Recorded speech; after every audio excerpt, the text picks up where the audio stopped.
I'm here with Kerr. Now, Kat, you've told me that even though you brought these absolutely fantastic portraits, you're not much of a face drawer. Oh, I'm horrible at it, to be honest. It doesn't look like it, because when I look at these beautiful pieces, they look so symmetrical and perfect, and like they're so fun. So what's your secret? The secret is I'm going to take the stress out of drawing a face today by using a magazine page as the base. So I'm going to first use this matte translucent film, and I'm going to take a magazine page and I'm going to actually kind of like permanent tracing paper. Yeah. Instead of being really, really thin and rip apart, it's just heavier version. Exactly. Yeah. And it's really buttery smooth, so working with a colored pencil is ideal. And I don't have to stress about this, and I did stress, I'll be honest. I just don't like drawing the faces. I like doing everything else except this part right here. So this just makes it really easy. And it's almost like you're creating your own coloring book. Would that make sense? Yeah, absolutely. Yeah, definitely. And you can, have fun with it. You don't have to stress so much about it. So once I add the outline, then I'll take some additional colors and I'll do some shadowing. There are some really lovely colors that you can do the shadowing on. You can add some color to the eyes if you want to. And you can just keep going until you have the full face there. So you're just using your colored pencils until you're happy. Until I'm happy with it. And then I'll move on to add it to the fun part, really, because this is where the design really comes in. And so I'm going to use these India ink pens, and she was calling for some flowers, so that's exactly. Aren't we all calling for some flowers? I love flowers. So that's what I decided to go with. And instead of just drawing completely onto the face, I'm just going to take a little bit of color. The nice thing about these is that you can blend them out. It almost looks like paint then instead of a marker. Yeah, yeah.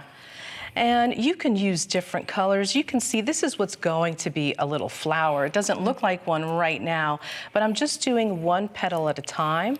I love to do faces that aren't traditional, that aren't realistic, because I feel like one of the reasons to make art is to make a statement, is to have fun, is to, they always say, like, when you look at a piece of art, you should be looking at something that the artist is trying to tell you about the world. Oh, that's great. I love that. Right? I love that. And I'm also going to use some green, just for the greenery in the flowers. And again, I'm going to just spread it around using my little cotton swab here. And because I had the flowers, she was also calling for some wordage on the side. I love that she's a muse and she's talking to you and telling you what she wants, but I think that's the kind of thing that happens when you start making art, especially of people. They talk to you.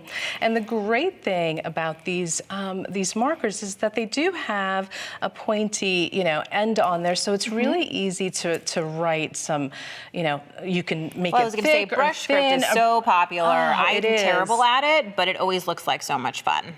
And so you can just add whatever you want until you are completely happy with the design. Awesome. And so once you add all of your flowers on there, they're not really popping. And so I'm going to take a fine tip marker, and it's in black, and I'm just going to highlight all of these little petals.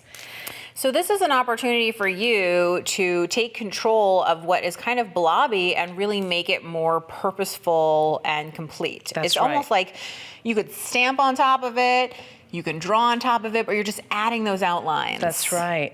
And it really just makes everything stand out. And I'm not just going to do the flowers, I'm also going to do the eyes, the whole entire thing. And it really makes everything pop.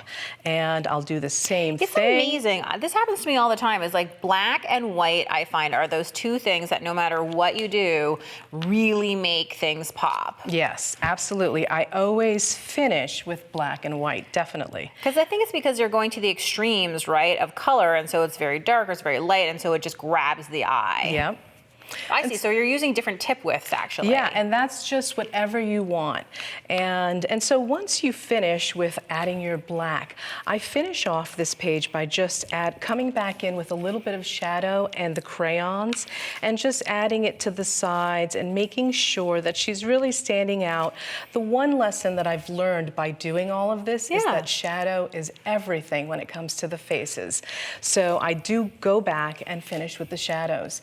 But you can see on some of the samples that this one image that I got from the magazine, you're able to make, you know, so many wait a second, this is the same. This is the same This is image. the same face. That's right. Wow, that's right, yeah. That's so cool. So even if you just have a single image, you can actually make a ton of different faces. Now this would be fun. Wouldn't this be fun? Like you do it, like put it on a T-shirt. Oh, you could put it on your wall. You could do all sorts of stuff and really customize it, even as a gift to somebody. Make the hair like them. Make the whatever. As long as you just have that face structure underneath. Yes, it's sky's the limit. That's what I think. So. And I love that you can use so many different supplies: pens, markers. Do you know what I mean? Pencils, whatever it is that you want. I mean, whatever's on the desk, I'm using it. So if I have acrylic paint, whatever, I'll use it. And again, this film is so smooth that it just takes the medium beautifully. That's awesome. I love this idea. Thank you so much, Kat. Thank you.